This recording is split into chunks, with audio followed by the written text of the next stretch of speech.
Hi అండి, welcome back to our channel issue homely shine. Regular గా cooker లో millets ఉడికించేటప్పుడు whistle వస్తే అదంతా పైకి వచ్చేసి కిచెన్ అంతా చల్లాచెదరు అయిపోద్ది.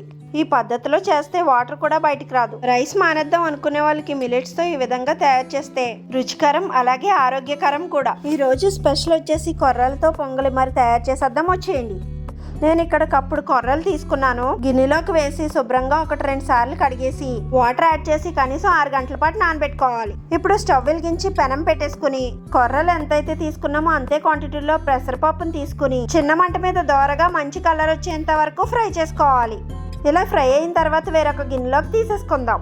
పెసరపప్పును శుభ్రంగా కడిగేసిన తర్వాత 6 గంటల ముందు నానబెట్టుకున్న కొర్రలను కూడా ఇందులో వేసేసుకుని సుమారుగా 3 కప్పులు నీళ్లు వేసుకుని మూత పెట్టేసి ఒక అరగంట పాటు పక్కన పెట్టేసుకుందాం. ఇప్పుడు కుక్కర్ తీసుకుని 1 గ్లాస్ నీళ్లు వేసుకోవాలి. స్టాండ్ ఒకటి పెట్టుకుని కొర్రలో పప్పు నానబెట్టుకున్న గిన్నెని ఇందులో పెట్టేసుకుని మూత పెట్టేసి 3 విజిల్స్ వచ్చేంత వరకు ఉడికించాలి.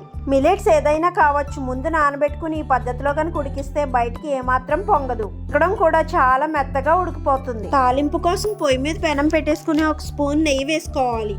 నెయ్యి కొద్దిగా మరిగిన తర్వాత 1/2 కప్పులో సగానికి జీడిపప్పు వేసుకుని కొద్దిగా ఫ్రై అయిన తర్వాత ఆవాలు, జీలకర్ర, ఎండుమిర్చి, కొద్దిగా మిరియాలు, చిన్నగా కట్ చేసుకున్న పచ్చిమిర్చి, అల్లం కూడా వేసుకుని బాగా ఫ్రై చేసుకోవాలి.